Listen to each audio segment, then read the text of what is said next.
The ice storm sweeping across the United States is already claiming the life of 28 people, leaving hundreds of thousands of homes and businesses without power.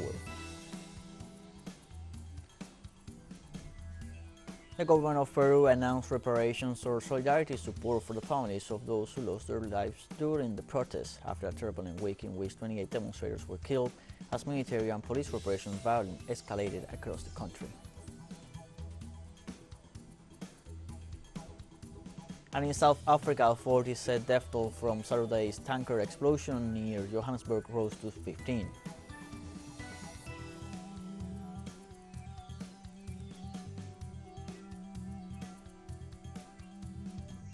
Hello, welcome to From the South. I'm Luis Alberto Matos from the teleSUR studios in Havana, Cuba. We begin with the news.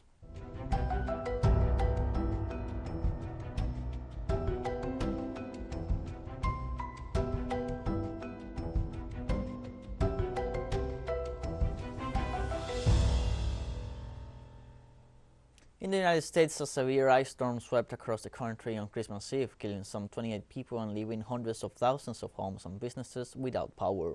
The extreme weather caused highway accidents and paralyzed the Buffalo International Airport in New York State, leaving a total of 1,416 domestic and international flights cancelled on Sunday. The scale of the storm, which tracked from the Great Lakes near Canada to Rio Grande at the Mexican border, was unprecedented and knocked out power to residents from Maine to Seattle. Many U.S. citizens were stranded in their own cars, as were emergency crews.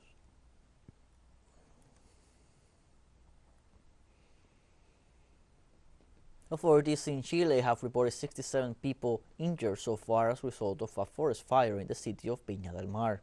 The National Emergency Office of the Chilean Ministry of the Interior said that at least 270 houses have been destroyed by the flames during the last few days, while the National Forestry Corporation estimated that 111 hectares were devastated by the blaze. The fire continues to be active despite efforts to put it out. The state of public disaster is still in force since Friday, December 23rd.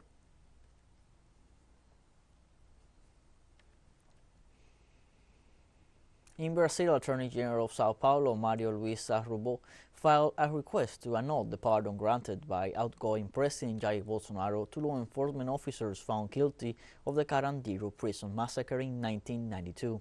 On Saturday, Arrubo asked the Ministry of Justice authorities to declare the measure unconstitutional, as it favors the former officials responsible for one of Brazil's bloodiest episodes of law enforcement violence.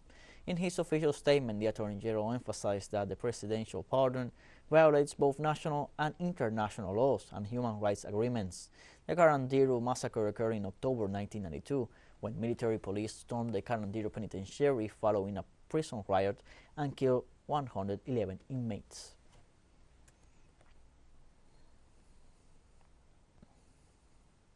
In El Salvador, hundreds of soldiers and police continue to close community in the capital and other cities as part of the government's plan to fight gangs. President Nayib Bukele reported through Twitter that over 1,000 military and 130 police officers closed a community recognized as one of the areas with highest drug trafficking activity in the Salvadoran capital. According to the president, the community of Tutunixapa in San Salvador has been completely blocked off since last Saturday morning. This is done in order to capture the criminals that still remain in that community. The police has been criticized by social movements claiming that law enforcement officers frequently make arbitrary arrests of innocent citizens.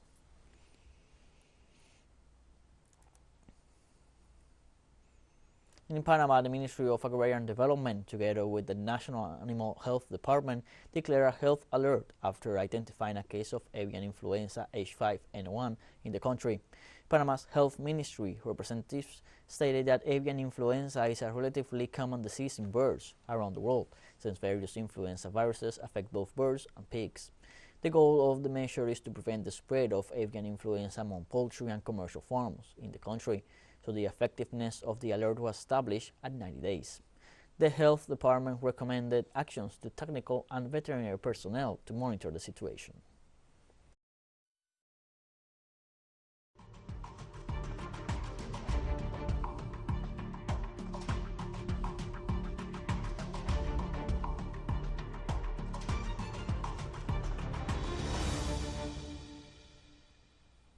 The government of Peru announced reparations or solidarity support for the families of those who lost their lives during the protests after a turbulent week in which 28 demonstrators were killed as military and police repression violently escalated across the country. The Minister of Justice and Human Rights, Jose Tello, said that President Dina Boluarte and Prime Minister Luis Alberto Otarola commissioned the creation of a multi-sectoral commission to look into the issue of reparation or solidarity support. He specified that the commission will be made up of delegates from different ministries, civil society, the National Human Rights Coordinator, and 2 representatives of the victims' families.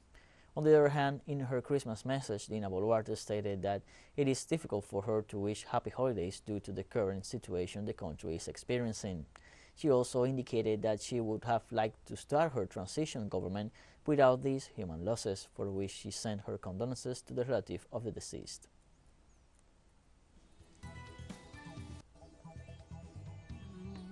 Let us take a short break, but first remember you can follow us on TikTok at the account at teleSUR English, in which you will be able to see news in different formats, news updates, and much more. All the stories coming up, stay with us.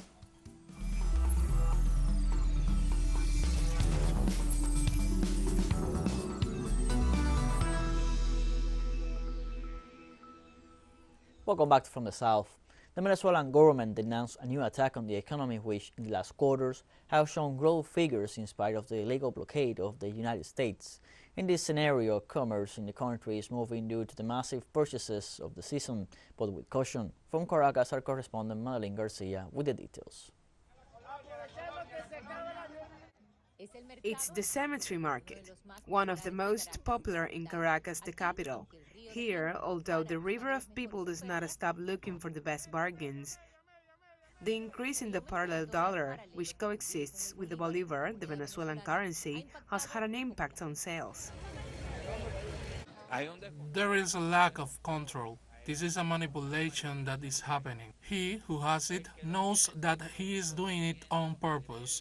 And who is the one who suffers? We, the people, the ones who are here day by day.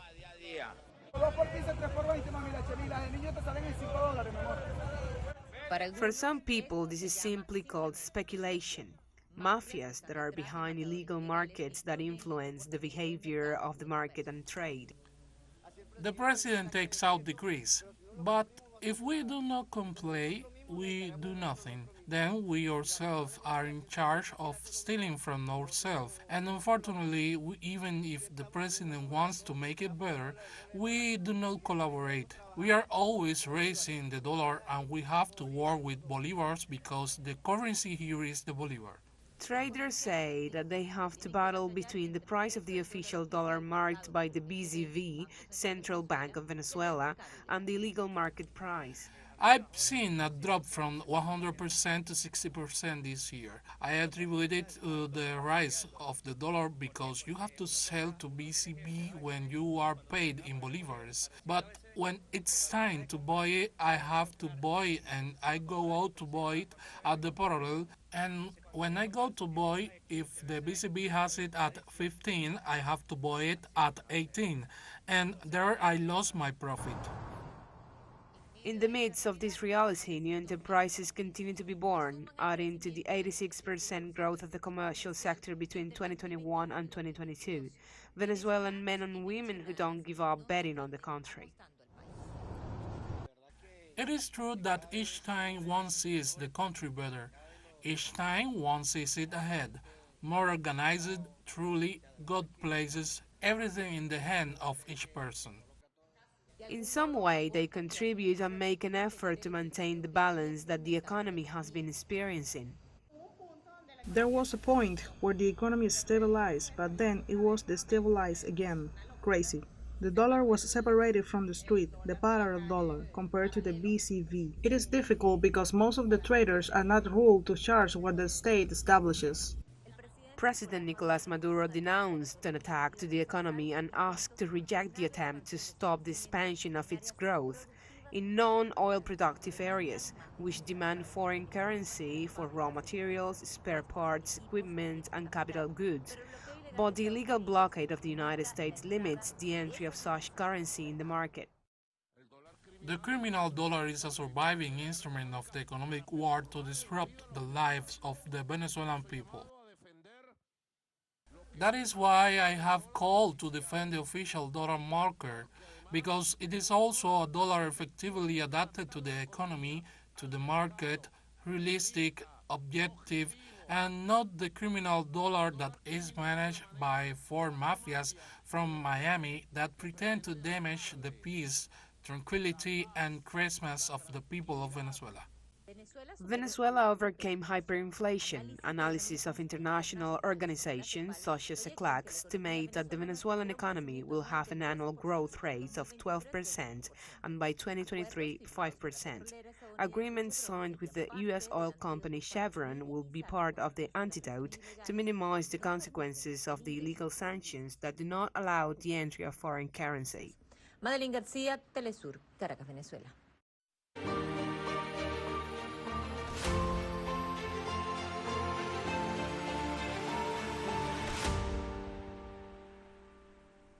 In Russia, the armed forces announced the establishment of a layered defense systems to protect the strategic Zaporizhia region. The deputy governor of that province reported on Sunday that Russian military engineers have built a line of defense to prevent peace disturbance. These measures fortify several areas, which will allow a greater defensive capability in case of attacks from Ukraine. That territory was admitted to the Russian Federation on the basis of the results of a referendum held in late September, in which the yes vote for union obtained a solid majority of votes.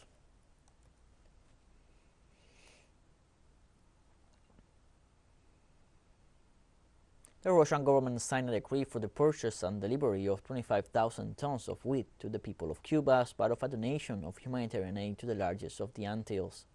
According to the resolution, Russian authorities allocated more than 800 million rubles to the Ministry of Emergency for the purchase and delivery of the grain to Cuba.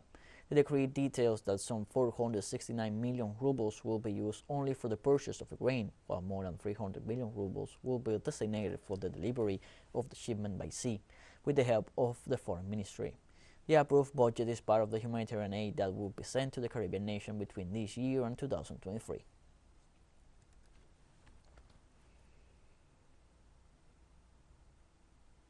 In the United Kingdom, members of the Rail and Maritime Transport Workers Union officially went on strike in a dispute over wages, jobs and working conditions.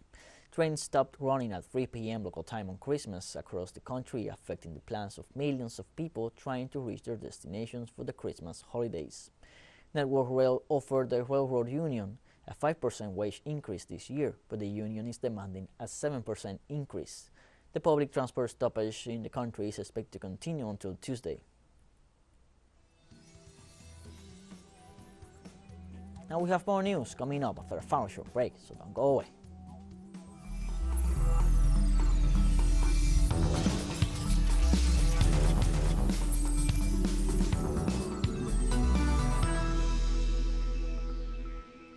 Welcome back from the South. The United Nations rejected the Afghan Taliban government's decree preventing women from working in non-governmental organizations and warns that the measure jeopardizes international aid to the country. A press release issued by the organization pointed out that any such order or decree violates the most fundamental rights of women and is contrary to humanitarian principles. According to the text, the UN will try to approach the Taliban leadership to learn in detail about the new decree, which comes along with the veto on women's university education, approved less than a week ago. The controversial order issued by the Taliban Finance Ministry calls on all NGOs to dismiss their female employees on the grounds that they are not complying with Islamic laws.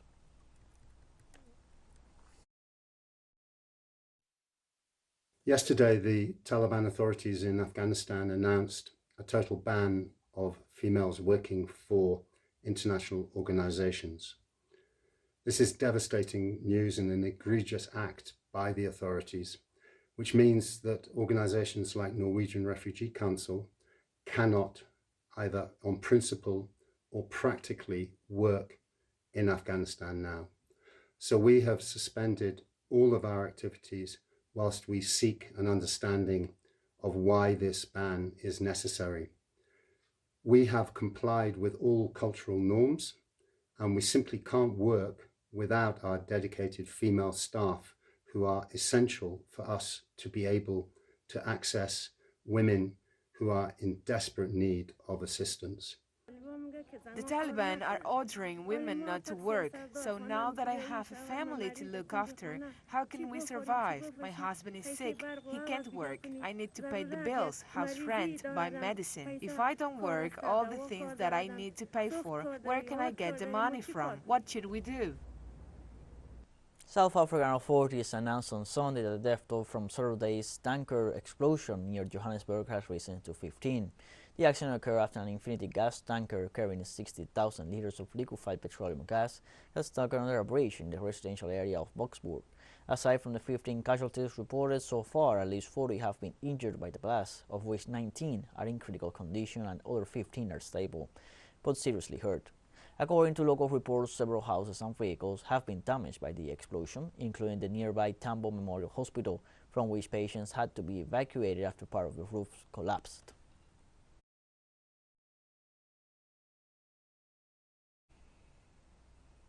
Japan's government has approved an unprecedented 114 billion yen annual budget for military spending. The move follows a major review of the country's security strategy covering the fiscal period from April 1, 2023 to March 31, 2024. The Ministry of Defense received 6.8 billion yen, an increase of 30% compared to the current fiscal year. In this regard, the ministry's new spending comprised 211.3 billion yen for the purchase of U.S. cruise missiles and 93.9 billion yen for the production of anti-ship artillery, as well as resources to build ships equipped with the U.S. Navy's weapon system. We have come to the end of this news briefing. You can find these and many other stories on our website at telesurenglish.net. And also join us on social media: Facebook, Twitter, Instagram, Telegram, and TikTok. For TeleSUR English, I'm Luis Alberto Matos. Thank you for watching.